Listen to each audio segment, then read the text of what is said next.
I'm sure there's nowhere else apart from Shuma Auto Parts. They are the only supplier of genuine Ford and Mazda parts, which comes straight from the manufacturer. They have everything in stock for both latest and ordinary Mazda and Ford. They also stock service parts such as diesel filters, aircon filters, diesel pumps, steering pumps, turbochargers, engine overhaul gaskets, suspension parts, and body parts. If they don't have parts you're looking for, they can order within 5 to 10 working days. To top it up, Shuma Auto Parts also supply Maxxis tires and CST tires.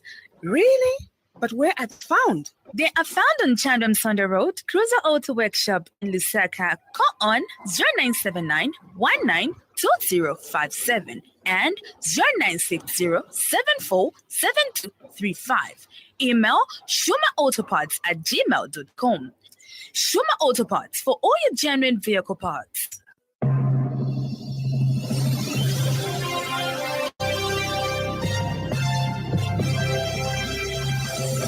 The happy world of 5FM Radio, your adult contemporary radio station in Zambia, connecting you to the newsmakers and events that make news in the global village.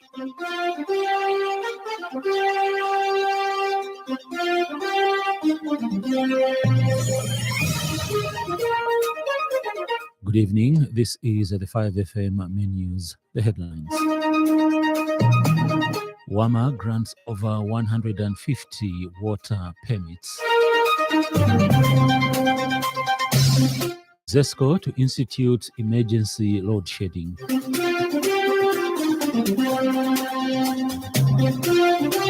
Protesters shoot and fire at Parliament as Kenyans demonstrate against tax rises.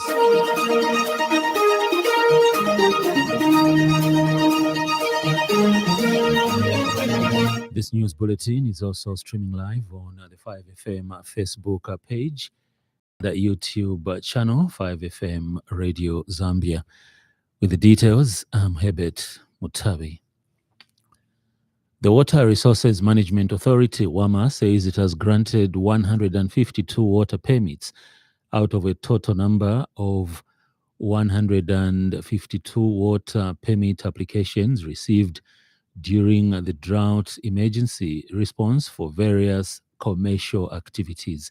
In a statement, WAMA Senior Public Relations and Communications Officer Smart Kalaluka says that the issued water permits comprise 83 surface water permits and 69 groundwater permits to operationalize various economic sectors such as agriculture, recreation, industry, aquaculture, and mining.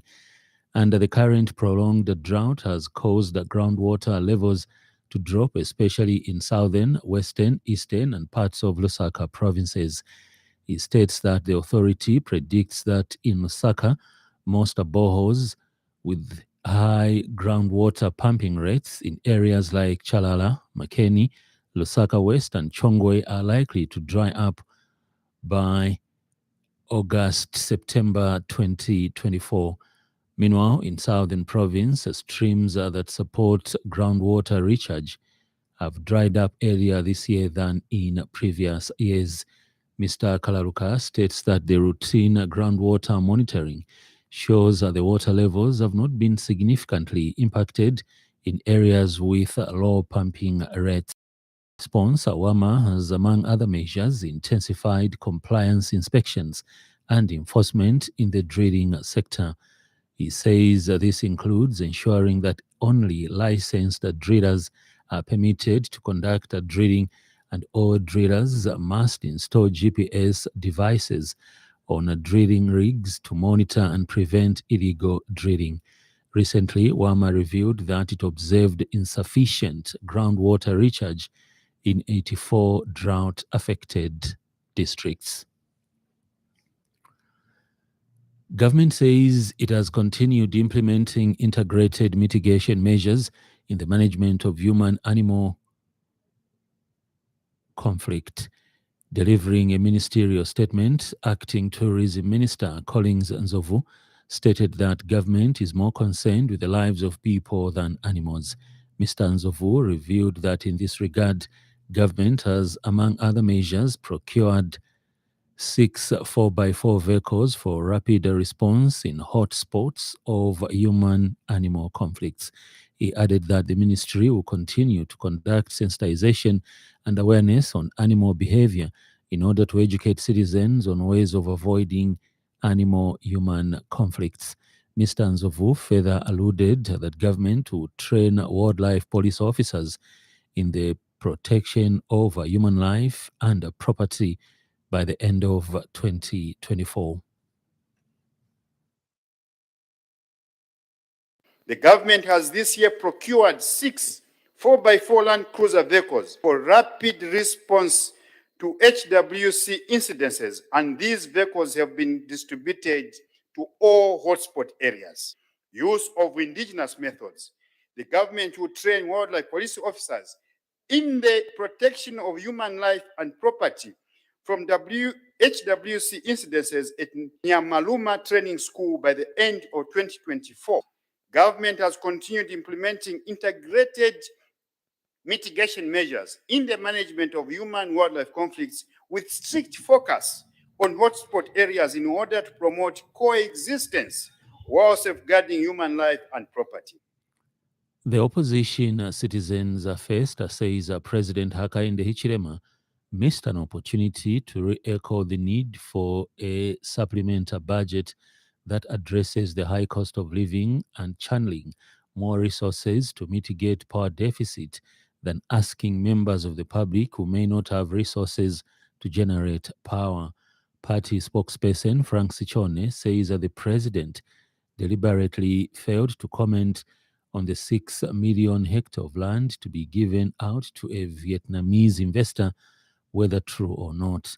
He says that the party has always given the media a platform to ask questions on any issues affecting the nation, and the president must also be equal to the task and not shun away from questions.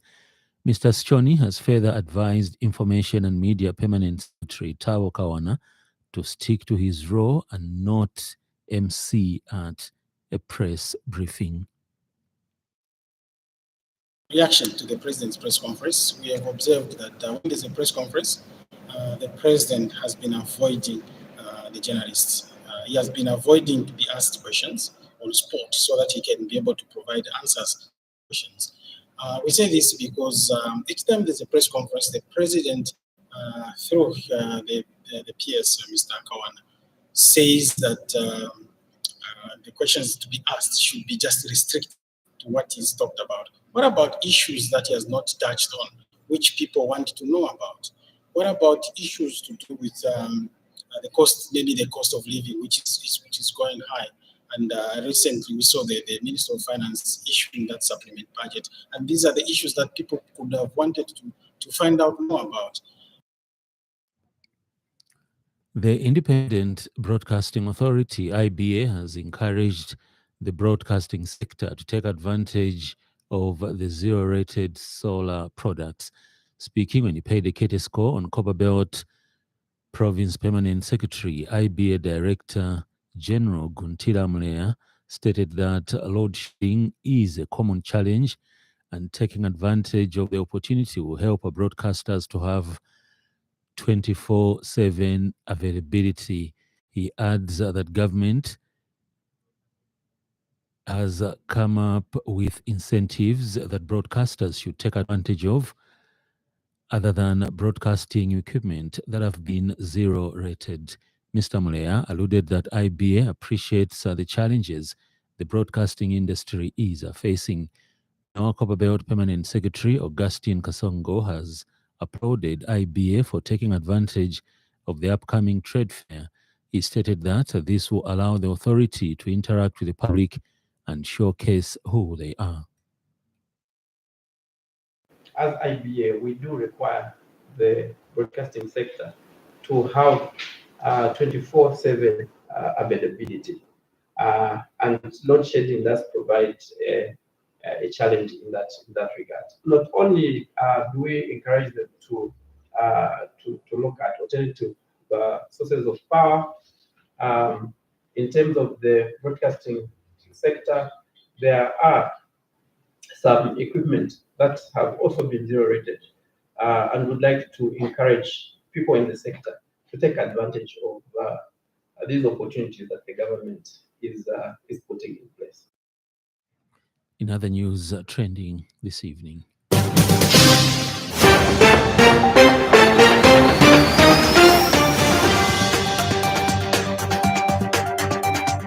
the Action Institute for Policy Analysis Center, IPAC, is concerned about the delay by President Hakainde Hichilema to appoint a provincial minister for Central Province.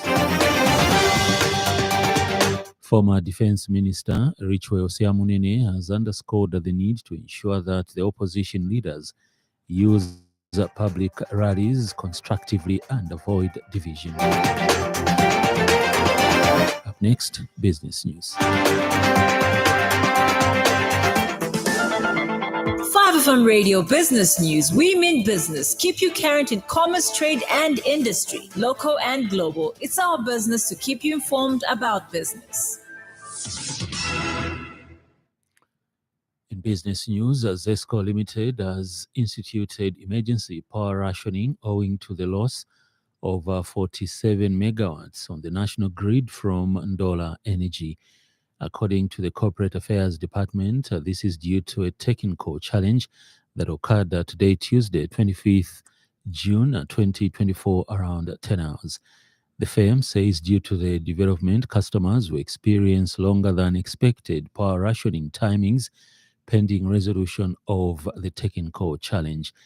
ZESCO spokesperson Matongo Maumbi has since regretted the inconvenience caused by the unplanned loss of power supply. He says to mitigate the reduced power generation, ZESCO has taken several proactive measures, which include utilizing additional power from Ndola Energy, importing power from Mozambique to bolster the supply, and recalling all exports to only leave lifeline support power where significant milestones have been attained in the quest to supply domestic power demand. We've also continued importing power from Mozambique to bolster our supply, and we've continued to recall exports to only leave lifeline support power where significant milestones have been attained in the quest to supply power to the domestic market.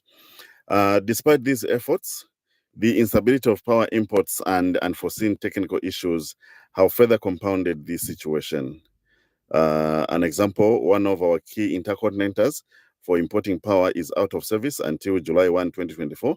That is the one that connects from South Africa to Namibia. Ends business news.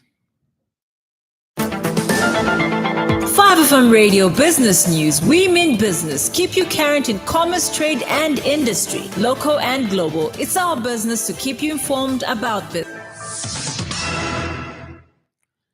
In foreign news, Kenya Red Cross says its vehicles have been attacked and their staff and volunteers injured while transporting people away from the protests.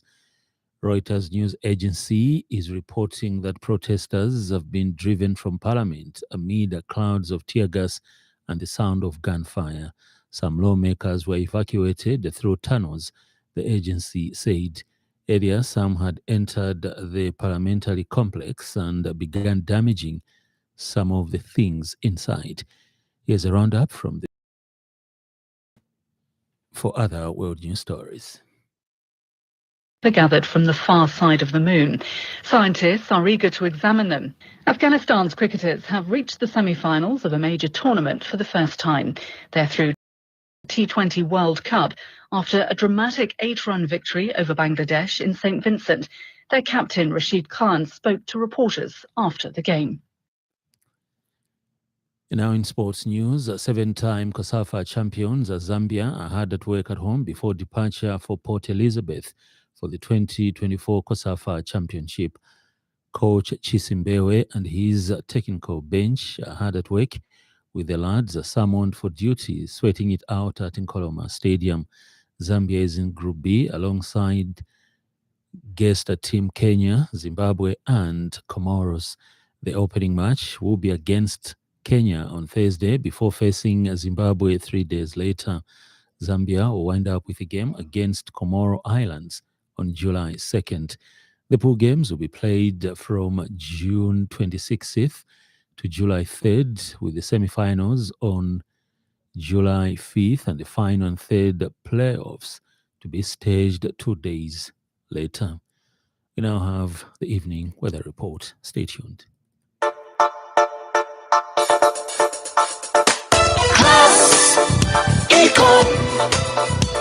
Class Econ Roofing Africa. Class Econ Roofing, plot 17100 off Katanga Road, 150 meters from Mumbwa Road, Chinika Industrial Area, Lusaka. Class Econ Roofing. Class plus economy. Class Econ. Class Econ Roofing Africa. Class Econ. Southern, Lusaka, Central, Eastern, Muchinga, and Northern provinces, including the southern parts of Copperbelt and Luapula provinces, Northwestern and Western provinces, including the northern parts of Copperbelt and Luapula provinces. The evening is mainly clear, windy at times, and mild to cool. Ends the weather report.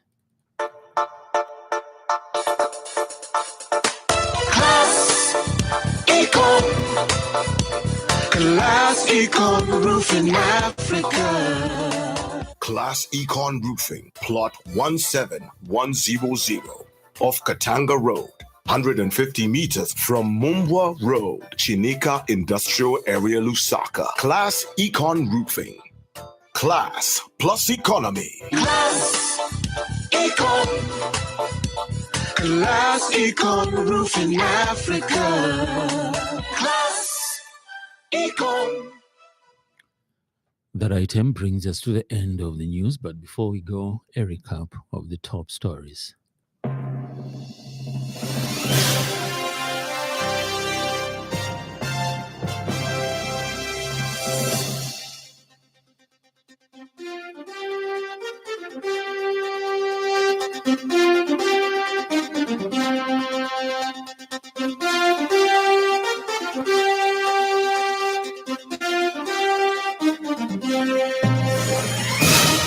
WAMA grants over 150 water permits.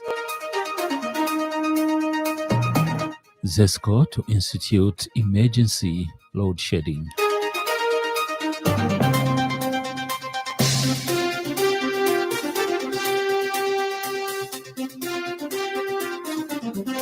Protesters shoot and fire at Parliament as Kenyan demonstrate against tax rises.